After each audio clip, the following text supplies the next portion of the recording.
Olá pessoal, todos bem-vindos. O dia está agitado, né? Como vocês podem ver pela imagem, daqui a pouco para. Sejam bem-vindos mais uma vez, colegas estudantes do terceiro ano, tanto do terceiro ano matutino quanto do terceiro ano, turma 1, turma 2 noturno.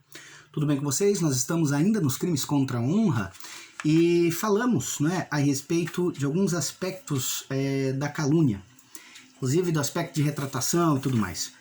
É preciso lembrar também que existe a calúnia, ela pode também ser praticada, claro, no âmbito da lei Maria da Penha, e que vai receber o tratamento pela 11.340. E que apesar de ser um delito, claro, de ação privada, se a calúnia for praticada contra o presidente da República, não é? A ação será pública. E a partir daí, claro, ela é ação pública, mas condicionada à requisição, no caso do ministro da Justiça, aquela ação pública condicionada. E que é interessante, não é? Porque no final das contas a gente vê muito disso em redes sociais. A calúnia toma conta, não é? Em virtude das fake news. Mas às vezes não é somente a calúnia, a imputação do fato criminoso, certo? Determinado, ou de práticas criminosas a uma pessoa. Entra também o 139. O 139 é a difamação. É a difamação. Então, naturalmente, aqui a gente tem que entender, claro, que a difamação ataca naturalmente a honra de uma forma diversa, porque não é uma falsa imputação a fato. Mas a difamação, neste caso, você tem justamente a questão de você, no próprio tipo, imputar um fato ofensivo à reputação de uma pessoa. Então é preciso tomarmos muito cuidado, porque, claro, fatos ofensivos, ou a partir do momento em que a gente fala a respeito de fatos ofensivos, nós temos que ter em mente que há uma subjetividade. Às vezes, aquilo que é considerado ofensivo para uma pessoa não é considerado ofensivo para outra pessoa. Então a gente trabalha sempre com a ideia das pessoas médias ou da média social. Existem certos comportamentos, há certos comportamentos na nossa vida em sociedade que eles não são abonadores, pelo contrário, eles são desabonadores, eles acabam nos entregando, né, dando-nos uma aura de desvalor.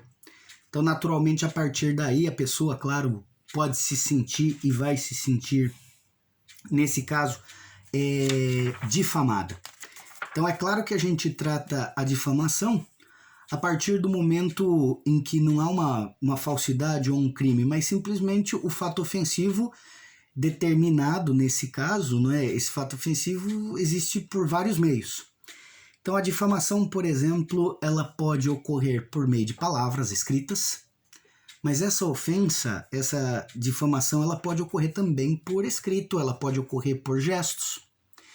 E eu acho que cabe aqui, como existe essa coisa pictórica do gesto e da animação, pode ser por escrito, pode ser por desenho, e aí por desenho vem uma pergunta muito interessante, que se você fizer um GIF ou um GIF, aquelas mini animações por foto ou por vídeo repetitivo em loop, como se diz na internet, né, em loop, se aquilo pode ou não ser uma difamação. A princípio, é claro que sim.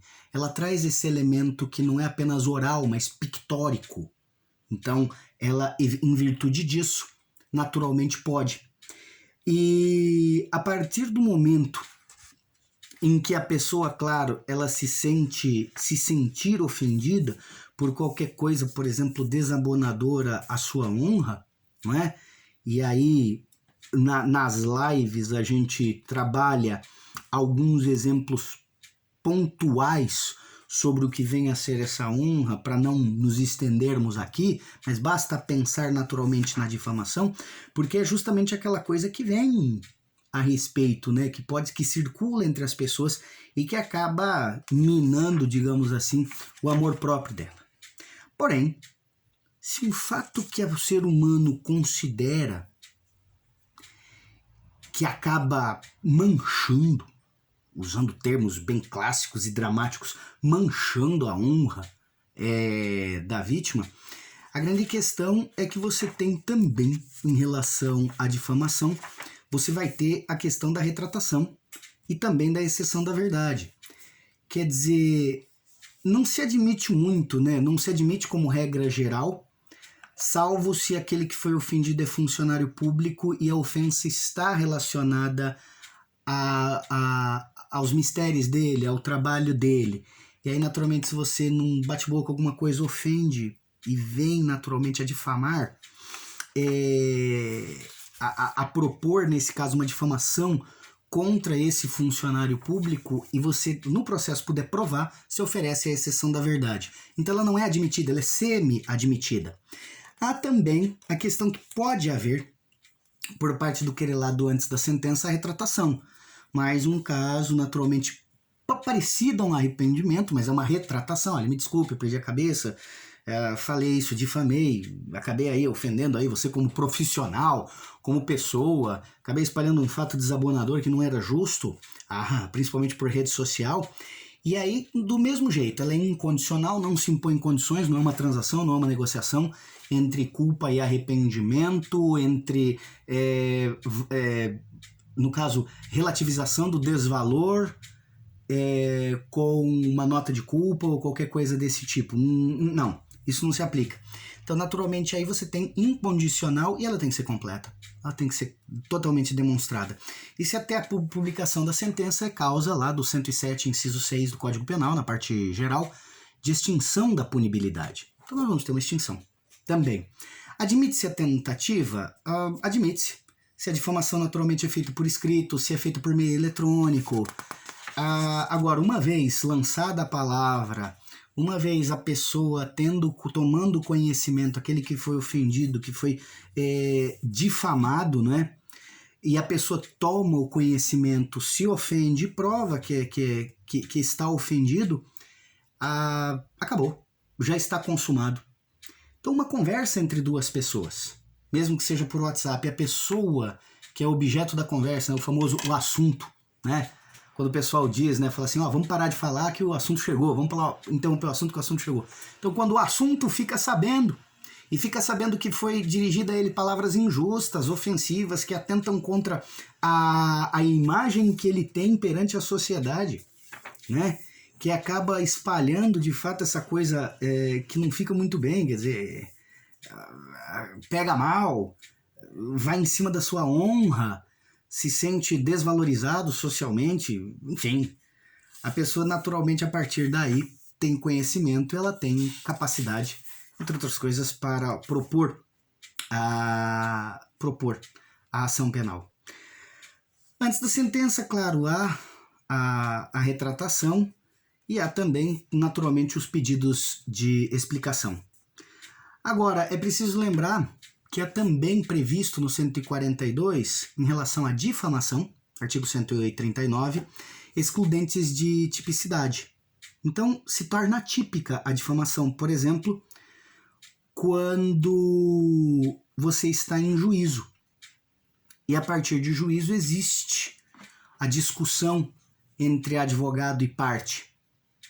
Então não se trata naturalmente de difamação.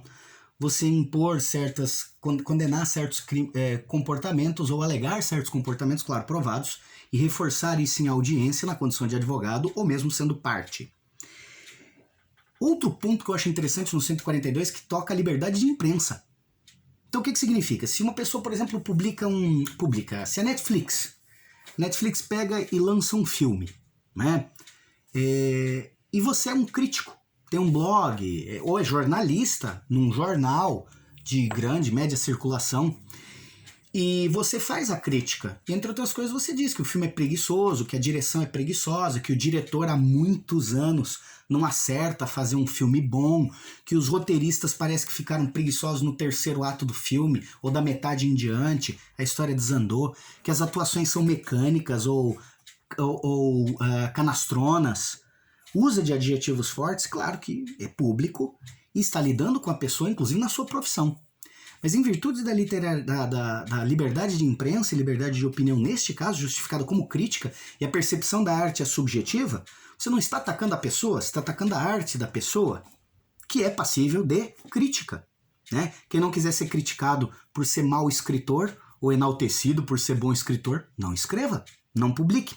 Então, crítica literária, artística, crítica científica em debates científicos, claro, eles não são reconhecidos pelo 142 como difamação, exceto se realmente ela for gratuita e moderada, demonstrando-se assim naturalmente a intenção de difamar.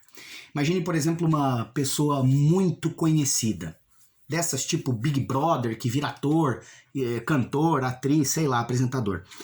E há uma crítica que ataca a pessoa, e ataca inclusive o fato, sim, nada a ver. A pessoa não é uma boa atriz, ou não é um bom ator, mas o cara ainda diz, além de não ser bom ator, é caloteiro, não paga. Pô, que isso? Que moderação é essa?